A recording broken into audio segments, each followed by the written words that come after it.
Historic conflicts. In the long annals of human history, few battles stand out with the unrelenting horror and enduring legacy as the Battle of Cannae in 216 BC. In this clash, not only did tactics and bravery meet on the field, but the very fate of Rome trembled at the edge of annihilation. The dust and din of Cannae would echo for centuries, leaving military scholars both awestruck and horrified at the scale of destruction and the precision with which it was meted out. By the spring of 216 BC, Rome and Carthage were locked in a fatal dance.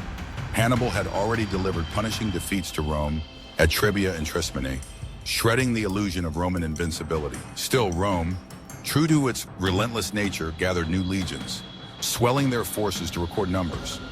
Their plan was to crush the invader with overwhelming might. To grasp the significance of Cannae, one must first travel back to the Second Punic War, a conflict born from the simmering hatred that persisted since the First Punic War, fought between Rome and Carthage for supremacy of the Mediterranean. Hannibal Barca, brilliant Carthaginian general and son of Hamilcar Barca, vowed eternal animosity toward Rome. He became the architect of some of the most stunning military maneuvers ever conceived. In the fields near Cannae, a nondescript settlement on the Apulian plain by the Aufidus River, two colossal armies prepared to face each other. Hannibal's Carthaginian host, comprising veterans of a grueling campaign through the Alps, numbering between 40 and 50,000, was a polyglot force. Battle-hardened Africans, lithe and deadly Numidian cavalry, fierce Iberians, and Gauls filled his ranks. Opposing them, the Romans and their Italian allies mustered a combined total of between 80 and 90,000 men. An army of unprecedented size for Rome, arrayed in heavy ranks. At stake was the survival of the Republic itself. It was August of 216 BC. The sun, burning with a vengeance, rose over the plain. Dust lingered in the air, stirred by thousands of feet, the tension mounting as both sides prepped for what all knew would be a cataclysmic showdown. The Romans, led by consuls Lucius Aemilius Paulus and Gaius Terentius Varro, decided to rely on the brute strength of their legions. They believed numbers would triumph. Hannibal could not hope to match Rome when her full strength was brought to bear.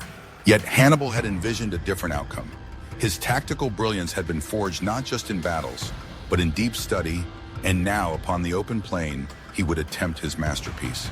The Roman legions formed up in an unusually deep, narrow column. Their plan was simple: break through the Carthaginian center by sheer force, overthrowing Hannibal's infantry with relentless pressure. Carthaginian lines appeared thin by comparison, inviting attack. But herein lay the genius. Hannibal's men at the center, mainly Gauls and Iberians, were intentionally held slightly forward, forming a convex crescent. On their flanks, further back, he arrayed his proven African spearmen, lancers hardened in the heat of Africa and Spain. On the wings, his Numidian and Spanish cavalry waited, poised for action. The battle commenced early. Under the blazing Apulian sun, the Romans surged forward. Shouts of commanders mingled with the roar of tens of thousands of men, beating shields, the clatter of swords, and the shriek of war horns. The ground shook with the relentless march of iron-shod feet.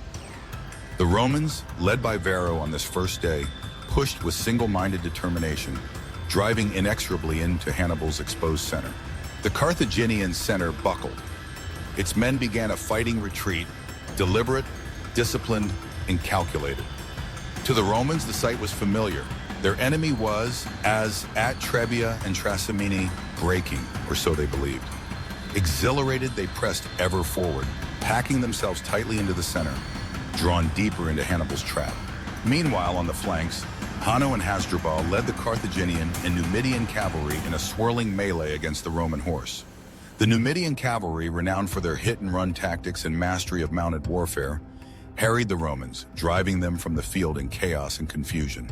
With the enemy cavalry in flight, the Carthaginian horsemen wheeled behind the dense Roman infantry front. Now came the heart of Hannibal's stratagem.